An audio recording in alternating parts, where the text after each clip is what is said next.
Doutor, boa noite e antes de mais nada, agradeço por o senhor mais uma vez nos atender ao vivo, mesmo sendo domingo, pela Nova TV. Boa noite, Marconi. Boa noite a todas e a todos.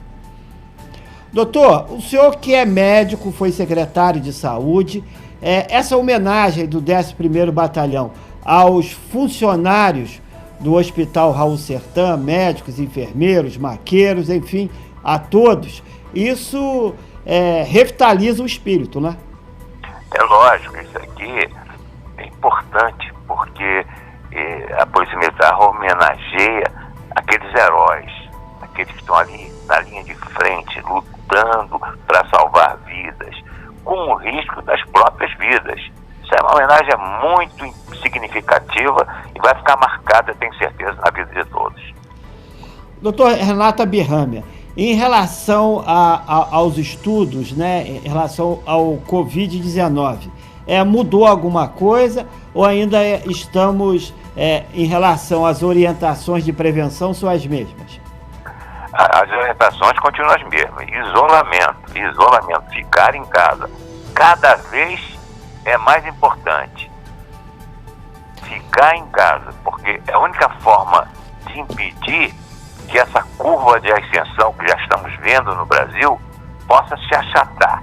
Isso significa que nós temos que diminuir esses casos, porque cada indivíduo pode difundir a doença, 3, 4 pessoas, e aí o sistema não vai conseguir, vai ter um colapso, como já falou o próprio ministro da Saúde. Então, a importância fundamental desse isolamento horizontal, porque o isolamento vertical não existe, Marconi. Isolamento horizontal.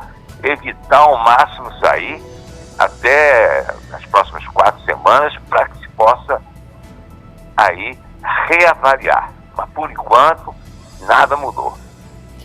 Doutor Renato, nós tivemos ontem a divulgação pelo Hospital Unimed, o primeiro caso confirmado que deu positivo, a testagem positiva para o Covid-19 no município de Nova Friburgo. Isso muda o que, doutor? Isso apenas mostra que nós não estamos incólumes ao coronavírus, né? E esse é o primeiro caso, porque esse teste está demorando muito, né? Está demorando uma semana, 10 dias, é o teste molecular do PCR, isso demora. Então, pode ser que outros casos, nós tenhamos outros casos, e que ainda os exames não chegaram. Graças a Deus, o paciente está em casa e está passando bem. Doutor, o Endo vai colocar ali as imagens que foi feita pelo médico de como o Covid-19, coronavírus, ele infecciona e destrói o pulmão. Eu queria que o senhor falasse um pouquinho dessa infecção, dessa pneumonia.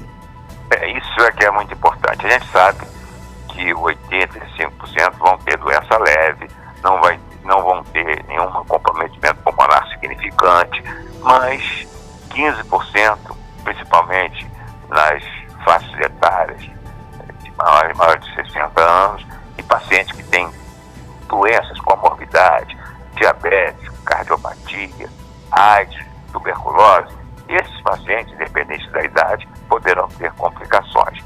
E a grande complicação, aí que está, a gente enfatiza o fato de ter uma febre, ter uma tosse seca, ter um cansaço, ficar em casa, não ir para o hospital nem para diagnóstico, porque o diagnóstico não vai ser feito.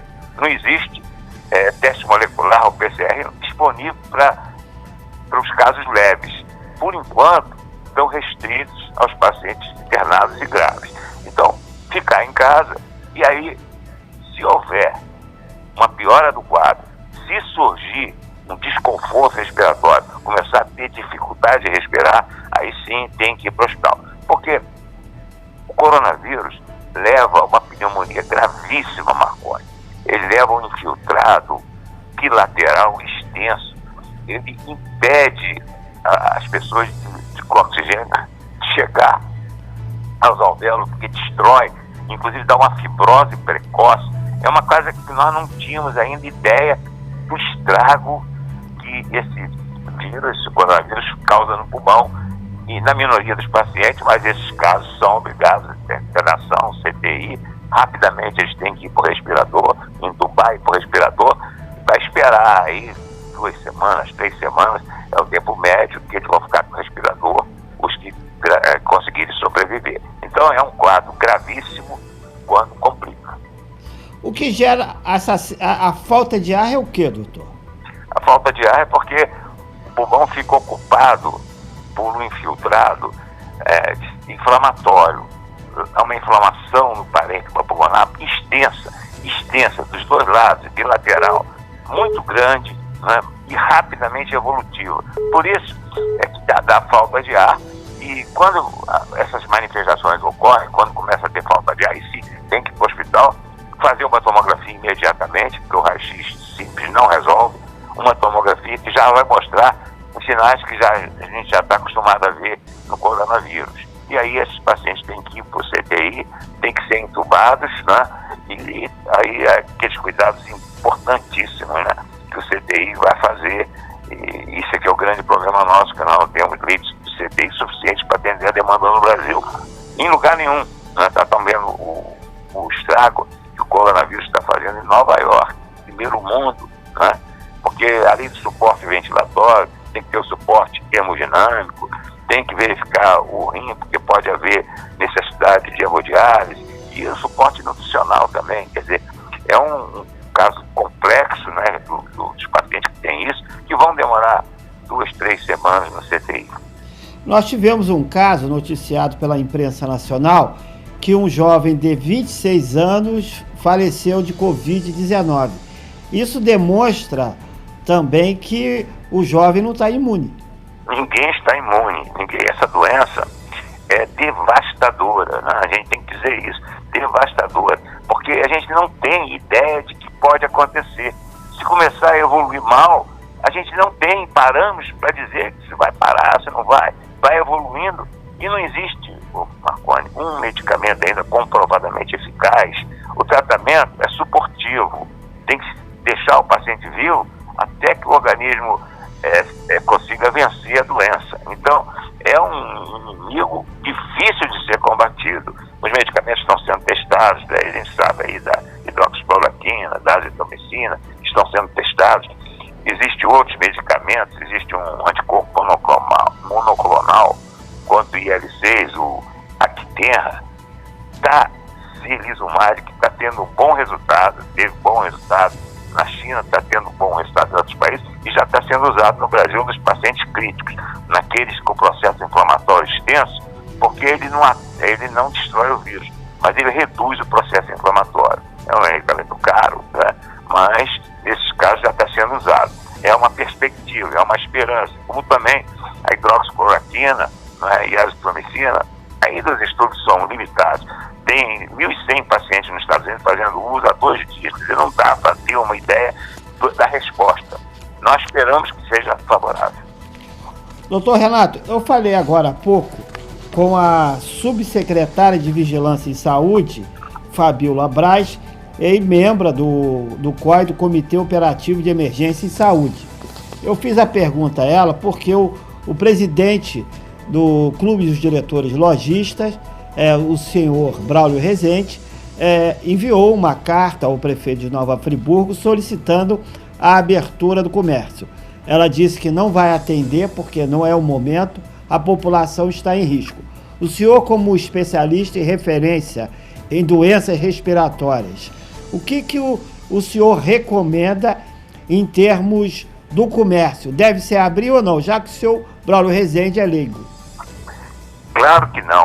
Isso é o maior absurdo. Ele quer flexibilizar. Não se flexibiliza a vida.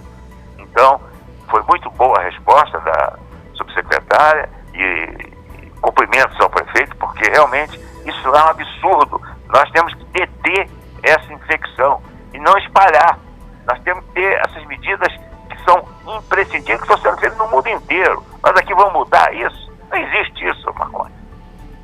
Eu não sei será que ele vai ficar no balcão da loja dele, né? Atendendo, ou será que é o empregado? Provavelmente são os funcionários que vão ficar ali expostos expostos a pegar essa doença que é imprevisível.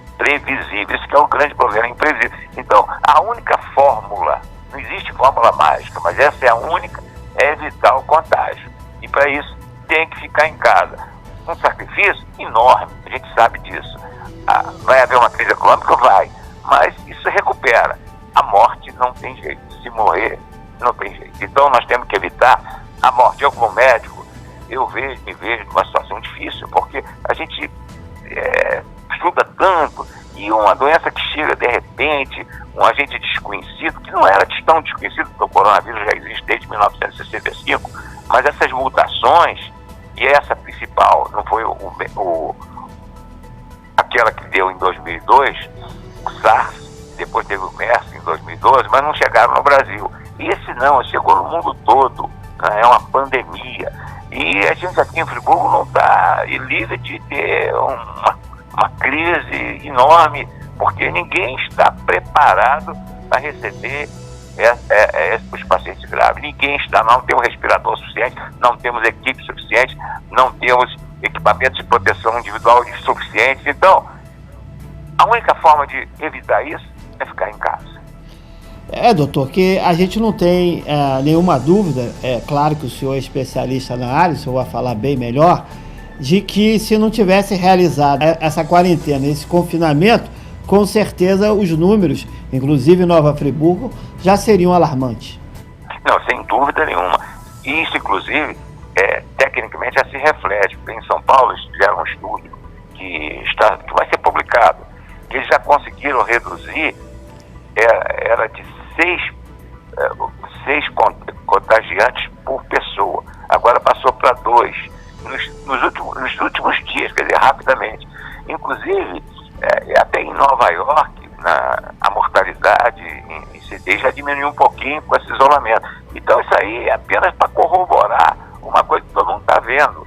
A gente só vai conseguir vencer essa doença com o isolamento social. Não há outra forma.